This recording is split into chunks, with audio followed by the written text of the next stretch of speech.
लिए यहाँ पे लॉन्ग है तो होल्ड रखें। अब एक काम करते हैं, एक बहुत ही इंटरेस्टिंग एक नोट आया अभी अभी करीब आधा एक घंटे पहले और हम सोचा उसके बारे में बात की जाए। बात हो रही है LTI, लार्सन ट्यूब्रो इन्फोटेक और माइंडट्री, जिनका कि मर्जर हो रहा है। अब सबको पता है कि मर्जर हो रहा है, लेकिन यतिन एक बहुत ही इंटरेस्टिंग स्टडी लेकर आए हैं जो आईसेक ने की है। आज दोनों स्टॉक्स काफ़ी अच्छा कर रहे हैं, इनफैक्ट 2-3 दिन से काफ़ी अच्छा कर रहे हैं स्टॉक्स। यतिन बताइए क्या चल रहा है?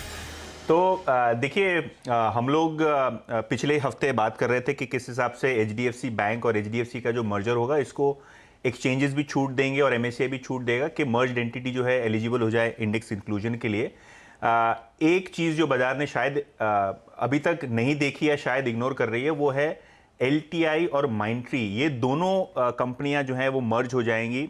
शायद आपको दिसंबर में ये लिस्टेड एंटिटी कंबाइंड बेसिस पे ट्रेड करती हुई नज़र आ जाए। और आज L&T की जो प्रेस कॉन्फ्रेंस है जो AM नाइक साहब होस्ट करने वाले हैं, शायद ये मर्जर कंप्लीशन के बारे में अनाउंसमेंट हो सकती है, ऐसा सूत्र बता रहे हैं। एक इंपॉर्टेंट चीज़ जो हमको फोकस करनी चाहिए वो है कंबाइंड एंटिटी। किस हिसाब से कंबाइंड एंटिटी निफ्टी इंक्लूजन के लिए एलिजिबल हो जाएगी। देखिए, निफ्टी का जो इंक्लूजन एक्सक्लूजन होता है वो सेमी एनुअल होता है और मार्च में अगला जो क्राइटेरिया होता है, जो सिलेक्शन होता है, वो मार्च में होगा, लेकिन उसकी कट ऑफ डेट जनवरी में आएगी। तो अज्यूमिंग अगर ये मर्जर कंप्लीट हो जाता है दिसंबर में या जनवरी में कट ऑफ डेट के पहले, तो LTI माइंडट्री का बहुत बड़ा चांस है कि ये इंडेक्स के अंदर आ जाए, निफ्टी 50 का हिस्सा हो जाए। इसकी 3-4 क्राइटेरियाज हैं जो NSE ने ले डाउन किया। सबसे पहले ये निफ्टी 100 का पार्ट होना चाहिए, वो है। दूसरा जो फ्री फ्लोट फैक्टर होता है और जो मार्केट कैप कैलकुलेशन होता है, यहाँ भी जो सबसे लास्ट वाला कैंडिडेट है, और मैं क्वांट एनालिस्ट से बात कर रहा था, वो BPCL है। BPCL का फ्री फ्लोट मार्केट कैप है करीब 30,000 करोड़।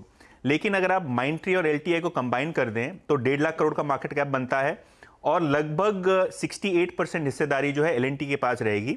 बाकी का 32% फ्री फ्लोट हो गया, यानी करीबन 50,000 करोड़ का फ्री फ्लोट हो गया, जो कि BPCL के फ्री फ्लोट से 1.5 गुना ज्यादा है। तो ये जो फ्री फ्लोट फैक्टर की क्राइटेरिया होती है, यहां भी आपको दिखेगा कि माइंडट्री वो क्राइटेरिया मीट कर रहा है।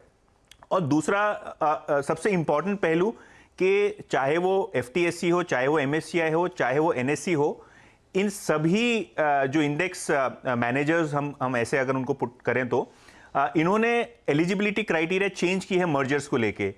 तो शायद इसका एक बड़ा बेनिफिट LTI और माइंडट्री के कंबाइंड एंटिटी को मिल सकता है। और जैसे कि मैंने पहले कहा, जो फ्री फ्लोट फैक्टर है और जिस हिसाब से मर्जर शायद आपको दिसंबर में एक रियलिटी बनता हुआ दिखाई देगा, शायद ये मार्च के रिव्यू में एक बॉर्डरलाइन कैंडिडेट है। और यहां से अगर 10-15% स्टॉक में रैली आ जाती है तो जो क्वांट एनालिस्ट जिससे मैंने बात की, उनका मानना यह है कि ये लगभग तय हो जाएगा कि इंडेक्स का कॉन्स्टिट्यूएंट बन सकता है। तो नजरें रखें LTI और माइंडट्री पे। वो कहते हैं ना, मतलब आपने खिचड़ी में घी डाला तो वो सभियों को मिलता है। तो शायद ये जो HDFC बैंक के पीछे लोग पड़े हैं, शायद अभी ये माइंडट्री और LTI के पीछे पड़ने जैसा लग रहा है। बिल्कुल। और एक्चुअली मैं एक और चीज़ बोलने वाला था, वो कहते हैं ना, बगल में बच्चा और शहर में ढिंडोरा। वो मतलब सबके सब, हाँ, सब सिर्फ HDFC और HDFC बैंक की बात करते हैं, लेकिन देखिए जो स्मार्ट ट्रेडर्स होंगे उन्होंने इस चीज़ को कैप्चर किया होगा। पिछले 3-4 दिन का अगर आप मूव देखेंगे तो वो एक क्लियरली एक इंडिकेट कर रहा है। यतिन, शुक्रिया आपका। ये देखिए, सबसे पहले CNBC आवाज़ पर आपने ये एनालिसिस सुना होगा और मैं आपको दावे के साथ कह सकता हूँ अगले 3-4 दिन में आप इस पर काफ़ी रिपोर्ट्स देखेंगे और काफ़ी कवरेज भी देखेंगे इसके ऊपर। लेकिन जब ये होगा तो याद रखिएगा, सबसे पहले CNBC आवाज़ ने आपके लिए एनालिसिस करके दिया। और मुझे याद है जब मई में इस मर्जर का अनाउंसमेंट हुआ था, तब भी ये लोग सभी जानकार यही कह रहे थे कि देखिए, इस मर्जर के पीछे जो सबसे बड़ी भूमिका बांधी जा रही थी कि ये दोनों कंपनियां अलग अलग काम तो बड़ा कर रही, लेकिन बिग डील्स में इनकी गिनती नहीं होती।